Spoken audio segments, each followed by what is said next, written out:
They found the house exactly the way I left it. Furniture under white sheets, refrigerator emptied and propped open so it wouldn't sour. On the kitchen table, a single envelope with my daughter's name on it, and inside, one line in my handwriting. "The money is where you'll never think to look." My son read that line out loud to a room full of relatives who hadn't spoken to me in 10 years, and for the first time in a decade, every one of them was thinking about me. Where I went, how much I took, and why not one of them could find a single dollar. Stay with me, because the answer isn't what any of them guessed, and it isn't what you're guessing either. If this is your first time with me, I tell these stories quiet, and I tell them true to the bone. Older people who got written off as done, and the families who found out too late that done and finished aren't the same word. If that's a story you need to hear right now, take a second and subscribe, and tell me in the comments where you're listening from. I read every one. Now, let me take you back to the year everyone decided I'd stopped mattering, and show you what I was doing while they weren't looking. My name is Raymond Voss. I'm 69 years old, and for most of my life I was the man other men called when the numbers didn't add up. Forensic accountant. 31 years of it. I spent my career sitting across the table from people who were certain they'd hidden something well. A shell company, a second set of books, a wife's name on a deed she didn't know about, and I found it. Every time. Not because I'm clever, because I'm patient, because I read the pages other people skim. You'd be amazed what's sitting in plain sight on line 40 of a document nobody finishes reading. I mention the work because it matters later, but that's not the part of me my family knew. To them, I was just Dad, just Grandpa Ray, the man with the coffee he made the same way every morning of his life. Black, 1 sugar, stirred exactly 3 times, in a chipped brown mug my wife Marion gave me in 1974. She's the one who really held us together. When she was alive, the house was full. Every Sunday, every holiday, every birthday. Grandchildren on the floor. My son Curtis carving the turkey. My daughter Renata arguing politics with anyone who'd bite. Marion was the sun, and we all just orbited her without ever noticing we were doing it. Then, 10 years ago, the cancer took her in 4 months. Pancreatic. There's no gentle version of that word, so I won't hunt for one. She was diagnosed in June and gone by October, and I spent those 4 months learning to do all the small things she'd quietly done for 40 years. The cards she sent, the calls she remembered to make, the way she kept a family stitched together with 1,000 invisible threads none of us could see until she was too weak to hold the needle. I thought, in my arrogance, that I'd pick up where she left off, that I'd be the one to keep everyone close. I was a man who could trace a stolen dollar through 6 countries. I could surely keep my own children calling on Sundays. I could not. And here is the thing nobody tells you about being the surviving parent. When the sun goes out, the planets don't grieve together. They scatter. They go looking for a new center of gravity, and they find it in their own lives, their own houses, their own problems. And the old man left standing in the cold dark where the sun used to be, he becomes a chore, a phone call somebody owes, a guilt you feel on Sundays and forget by Monday. It doesn't happen all at once. That's the cruelty of it. If they'd cut me off in a single day, I could have been angry, and anger at least is warm. Instead, it happened one skipped call at a time, so slowly that no single absence was a crime, and by the time it added up to a decade, there was no one moment I could point to and say, "There, that's where you left me." I want to be fair to them, because this story isn't worth telling if I lie to you. Curtis didn't set out to abandon me.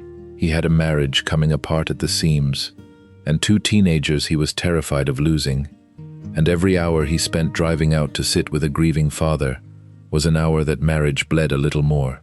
Renata had moved 3 states away for a job she'd wanted her whole life, and she called herself a monster every December for not flying back. And then she didn't fly back anyway, because the guilt was easier to carry than the plane ticket was to buy. I understood all of it. Understanding a thing and being destroyed by it are not mutually exclusive. The first year after Marion, I called them. I'll admit that. I called more than a proud man should. I'd get Curtis's voicemail and leave something cheerful, so he wouldn't hear how the house echoed. I'd text Renata photos of the garden Marion planted, keeping it alive by myself, and she'd send back a heart emoji sometimes, and sometimes nothing. I cooked Thanksgiving that first year for the whole family, set the table for 11. I have a photograph of that table, everything steaming, the good plates out, Marion's chair empty at the head. Nobody came. Curtis texted at 4 p.m. that the kids had a thing. Renata's flight was insane this year. I sat down at that table alone, and I ate a full plate, because Marion raised me not to waste food. And then I wrapped up the rest and put it in a freezer I would still be eating out of in March. I want you to sit in that with me for a second, because this is the exact hinge of the whole story. Most men, at that table, break. And I did break. A little. But somewhere between the turkey and the freezer, a colder, clearer part of me woke up. The part that spent 31 years watching people get robbed by the people closest to them and never see it coming. And that part of me looked around the empty house and asked a very simple, very professional question. If I were a client and I came to me and I said, "My family has written me off. They'll inherit everything I have the day I die, and they've done nothing to earn it and won't even sit with me while I'm alive," what would I advise that client to do? The answer I'd have given any client was this: control is not a document you sign at the end. Control is what you do quietly, years before anyone thinks to look. So I stopped calling. Not out of spite. I want to be clear about that, because spite is loud, and what I did was silent. I stopped calling because I finally understood they weren't going to come, and a clear mind doesn't waste itself hoping. Instead, I started reading. My own life, this time. Every account, every policy, every deed, every beneficiary line I'd filled out 20 years ago on autopilot and never looked at again. And what I found in my own paperwork was the beginning of everything that happened next. Here is what most people never do, and what I did over the following 2 years, one careful evening at a time.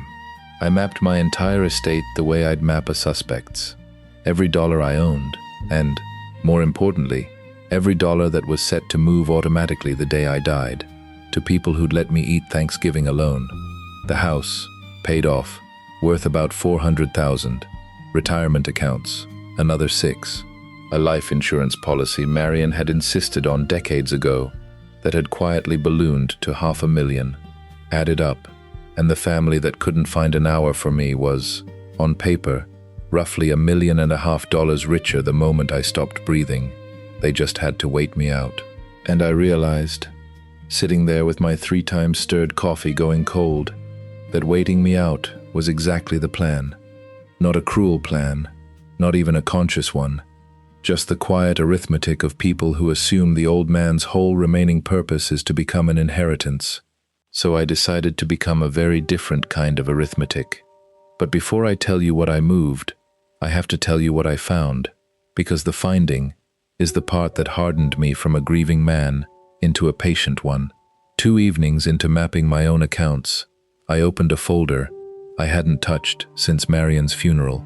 Inside was a note in Curtis's handwriting, from the week after she died, that I'd filed without reading properly at the time because I was drowning. It was a list.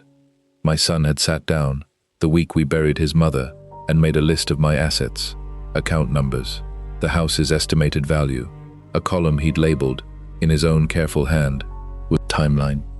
He hadn't done anything with it. He wasn't a criminal, but he had, while the flowers on his mother's grave were still fresh, done the math on his father. And I sat there, holding that piece of paper, and I understood something that took the last soft thing out of me. To him, the accounting had already started. He was just waiting for the final entry. I didn't confront him. Understand that this is the whole discipline of what I do. You never let the suspect know you've found the ledger. You smile, you thank them for calling on your birthday, and you go home and you get to work. So that's what I did. I called Curtis that very weekend, cheerful as anything, and asked about the grandkids, and told him I was doing fine, just fine, keeping busy, and I could hear the relief in his voice. The old man's stable, no trouble there, the timeline holds. I hung up, and I felt the strangest calm I'd felt in a year, because for the first time since Marion died, I knew exactly what I was dealing with, and a problem you can name is a problem you can solve. Now, I need to tell you about the one person in this story who did right by me, because without her, none of it works, and because she deserves to be in it. Her name is Priya Chandra. She was an estate attorney, mid-40s, sharp as a filleting knife, and I found her the way I found everything good in that period, by not going to the obvious place. I didn't want the family's lawyer.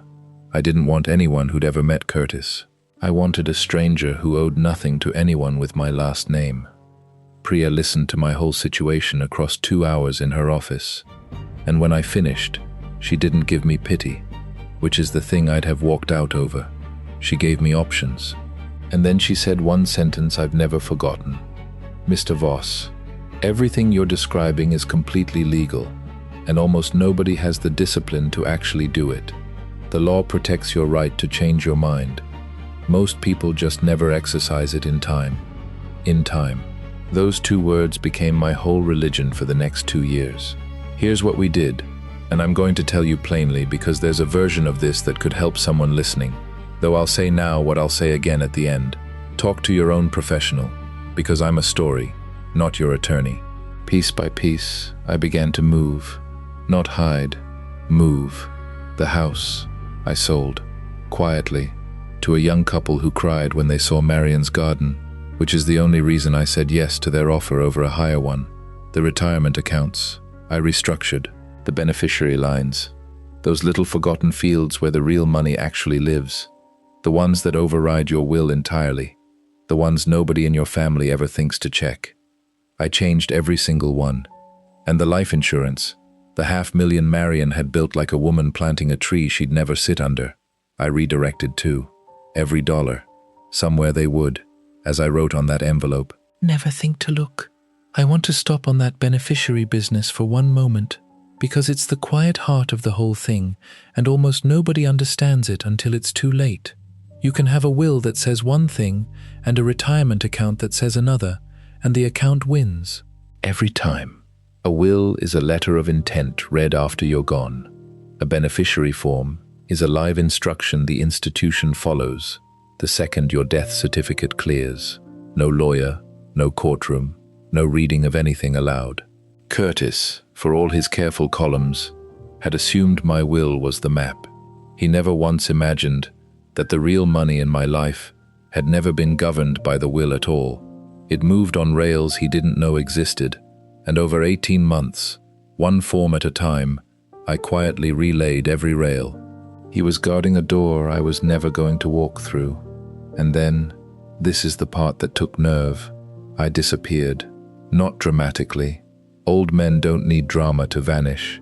The world helps you do it. I sold the house, put my things in storage under an account that wasn't in my name, in any way they could search, forwarded no mail, and moved 1,100 miles to a small coastal town where nobody knew a Raymond Voss from a hole in the ground. I bought a small house 2 streets back from the water with cash, in a town where the pace is slow enough that a quiet older man draws no second look. I left the envelope on the table for the day someone finally came looking, and then I did the hardest thing a proud, lonely man can do. I waited, and I said nothing, and I let the silence I'd been drowning in become the silence I was pointing back at them like a mirror. I won't lie and tell you those first months were triumphant. They weren't. Some nights the loneliness I'd chosen felt exactly like the loneliness they'd handed me, and I couldn't always tell the difference between freedom and exile. I'd make my coffee.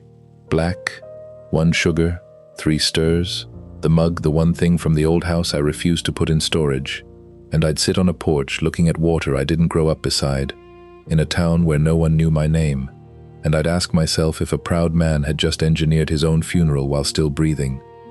But then morning would come, and the water would go silver, and I'd feel something I hadn't felt in 10 years, that my next hour belonged to me.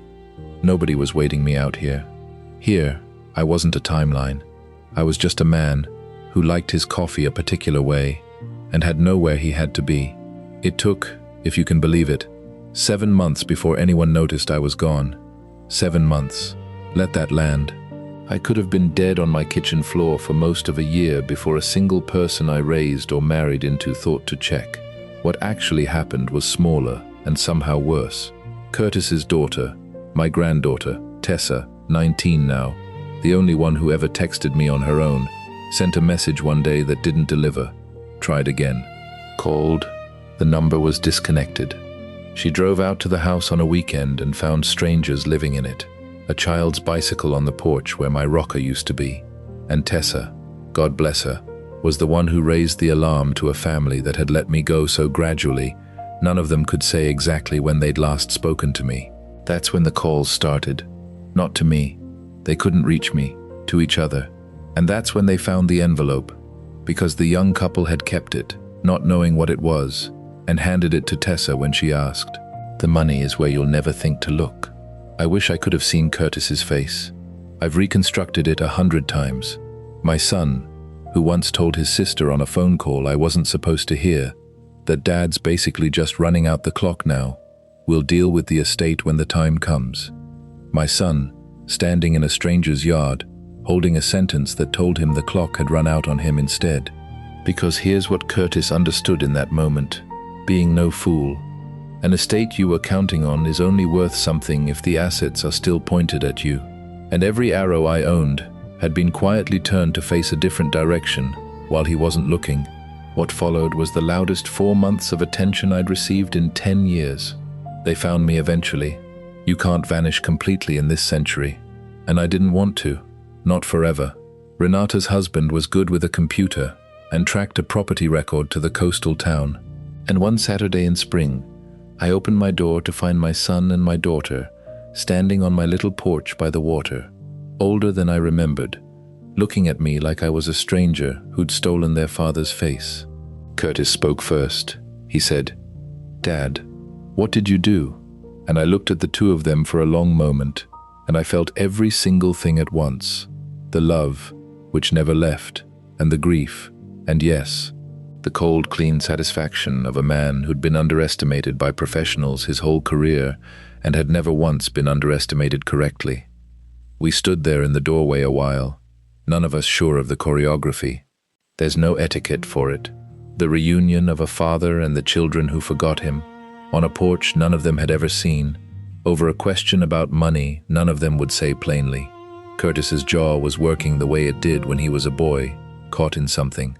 Renata just looked tired, tired in a way that went past the flight, and she kept glancing at the water like she couldn't quite meet me. And I'll tell you what struck me hardest, standing there. They looked afraid, not of me, of the version of the story where they were the villains. I could see them both bracing for me to say the cruel thing, the deserved thing, and I understood in that second that they'd rehearsed this on the drive the way I'd rehearsed it for 2 years. Except they'd been rehearsing their defense, and I'd been rehearsing the verdict. I made them coffee, black, 1 sugar, stirred 3 times, because that's the only way I know how. I made a pot big enough for 3, which I hadn't done in a decade, and my hand was steadier than I expected as I poured it. We sat in the small front room with the sea light coming in, and for a moment nobody said anything at all, and the only sound was 3 spoons and the water outside. And then I told them the truth, all of it, the way I've told it to you. Now here is where I have to be honest with you, because I promised at the top I'd tell this true to the bone, and the truth of how it ended is not the clean triumph you might want for me. I did not tell them where the money went. I want you to understand I could have. I could have sat there and detonated it, told them it was in an irrevocable trust, or given to a scholarship fund, or spread across accounts they'd never touch, and watched their faces fall. That's the ending the loud version of me wanted for 2 years. But sitting across from my actual children, watching Renata cry in a way I couldn't tell was grief or calculation, I found that the satisfaction I'd built my whole plan around had gone strangely quiet in my chest. It wasn't sweet, it was just true. So I told them only this. I said, "The money is safe, and it is going exactly where I've decided it should go. And none of you will see a dollar of it the way you assumed you would. Not as punishment." I said that clearly, and I meant it. But because an inheritance is a gift, and a gift you've already spent in your head before the giver is even gone, isn't a gift anymore.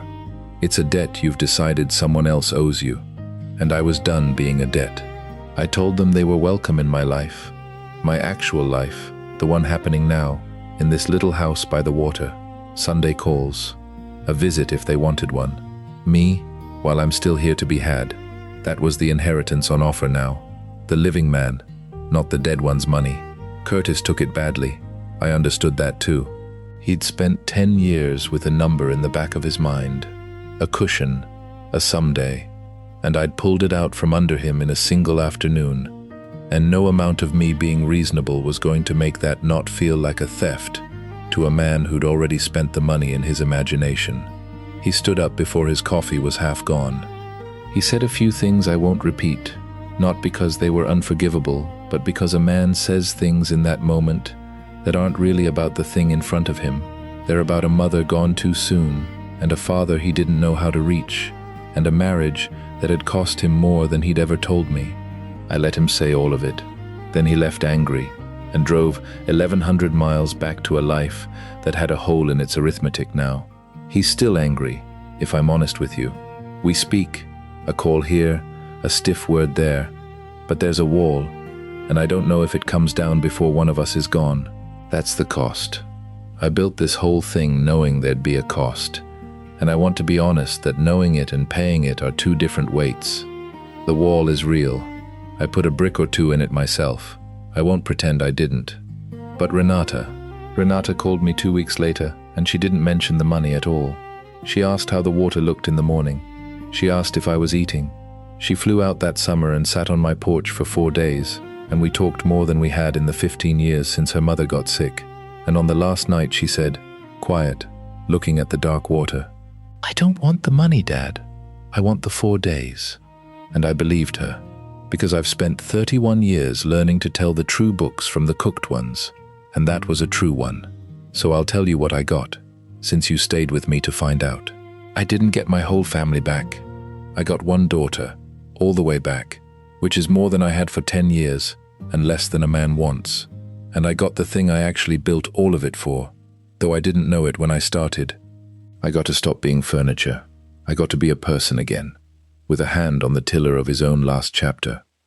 As for the money, it's doing exactly what I designed it to do. And no, I still haven't told any of them where, and I don't intend to. Some clauses are yours to keep. That's the whole point of writing them.